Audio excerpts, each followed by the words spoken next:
Guarantee ಹೊರೆ ಅನ್ನೋ DCM ಹೇಳಿಕೆಗೆ ಸಿಟಿ ರವಿ ಕಿಡಿಕಿಡಿಯಾಗಿದ್ದಾರೆ. ಗ್ಯಾರಂಟಿಗಳು ಹೊರೆ ಅಲ್ಲ, ಈ ಸರ್ಕಾರವೇ ರಾಜ್ಯಕ್ಕೆ ಹೊರೆ. ಜನ ಭಿಕ್ಷೆಗೆ ನಿಂತಿದ್ದಾರೆ ಅಂತ ಸರ್ಕಾರ ಭಾವಿಸಿಕೊಂಡಿದೆ. ಜನಕ್ಕೆ ಭಿಕ್ಷೆ ಬೇಡ, ಯಾಕೆ ನಿರುದ್ಯೋಗಿಗಳು ಹೋರಾಟಕ್ಕಿಳಿದ್ರು? ಸಿಎಂ 40,000 ಹುದ್ದೆ ಭರ್ತಿ ಮಾಡಿರೋದಾಗಿ ಸುಳ್ಳು ಹೇಳಿದ್ಯಾಕೆ?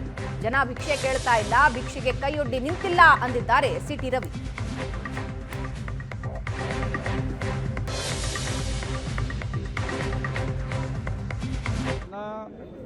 ಸರ್ಕಾರದಿಂದ ಭಿಕ್ಷೆ ಕೇಳ್ತಾ ಇಲ್ಲ,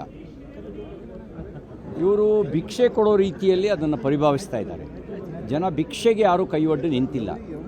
ಕರ್ನಾಟಕ ರಾಜ್ಯದ ಜನ ಉದ್ಯೋಗ ಕೇಳ್ತಾ ಇದ್ದಾರೆ, ದುಡಿಯುವ ಅವಕಾಶಗಳಿಗೆ ದಾರಿ ಮಾಡಿಕೊಡಿ ಅಂತ ಕೇಳ್ತಿದ್ದಾರೆ, ಮೂಲಸೌಕರ್ಯದ ಅಭಿವೃದ್ಧಿಗೆ ಒತ್ತು ಕೊಡಿ ಅಂತ ಕೇಳ್ತಿದ್ದಾರೆ.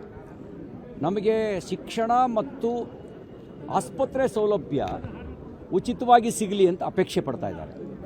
ಈಗ ಶಿಕ್ಷಣ ಮತ್ತು ಆಸ್ಪತ್ರೆ ಎರಡನ್ನೂ ಕೂಡ ಹೊರೆಯನ್ನಾಗಿ ಮಾಡಿ ಭಿಕ್ಷೆ ಕೊಡುವ ರೀತಿಯಲ್ಲಿ ಭಿಕ್ಷೆ ಕೊಡುವಂಥ ಕೆಲಸವನ್ನು ಅಷ್ಟೇ ಮಾಡ್ತಿದ್ದಾರೆ. ಜನ ಯಾರೂ ಕೂಡ ಭಿಕ್ಷೆಗೆ ಕೈ ಒಡ್ತಾ ಇಲ್ಲ. ಬೇಕಿದ್ರೆ ಇವರು ಜನಾಭಿಪ್ರಾಯ ಸಂಗ್ರಹಿಸಲಿ. ಜನರಿಗೆ ಭಿಕ್ಷೆ ಬೇಡ. ಜನ ಸರ್ಕಾರದಿಂದ ಭಿಕ್ಷೆ ಕೇಳ್ತಾ ಇಲ್ಲ, ಇವರು ಭಿಕ್ಷೆ ಕೊಡೋ ರೀತಿಯಲ್ಲಿ ಅದನ್ನು ಪರಿಭಾವಿಸ್ತಾ ಇದ್ದಾರೆ. ಜನ ಭಿಕ್ಷೆಗೆ ಯಾರೂ ಕೈಯೊಡ್ಡಿ ನಿಂತಿಲ್ಲ. ಕರ್ನಾಟಕ ರಾಜ್ಯದ ಜನ ಉದ್ಯೋಗ ಕೇಳ್ತಾ ಇದ್ದಾರೆ, ದುಡಿಯುವ ಅವಕಾಶಗಳಿಗೆ ದಾರಿ ಮಾಡಿಕೊಡಿ ಅಂತ ಕೇಳ್ತಿದ್ದಾರೆ, ಮೂಲಸೌಕರ್ಯದ ಅಭಿವೃದ್ಧಿಗೆ ಒತ್ತು ಕೊಡಿ ಅಂತ ಕೇಳ್ತಿದ್ದಾರೆ.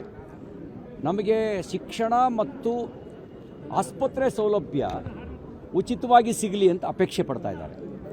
ಈಗ ಶಿಕ್ಷಣ ಮತ್ತು ಆಸ್ಪತ್ರೆ ಎರಡನ್ನೂ ಕೂಡ ಹೊರೆಯನ್ನಾಗಿ ಮಾಡಿ ಭಿಕ್ಷೆ ಕೊಡುವ ರೀತಿಯಲ್ಲಿ ಭಿಕ್ಷೆ ಕೊಡುವಂಥ ಕೆಲಸವನ್ನು ಅಷ್ಟೇ ಮಾಡ್ತಿದ್ದಾರೆ. ಜನ ಯಾರೂ ಕೂಡ ಭಿಕ್ಷೆಗೆ ಕೈ ಒಡ್ತಾ ಇಲ್ಲ. ಬೇಕಿದ್ರೆ ಇವರು ಜನಾಭಿಪ್ರಾಯ ಸಂಗ್ರಹಿಸಲಿ. ಜನರಿಗೆ ಭಿಕ್ಷೆ ಬೇಡ. ಜನ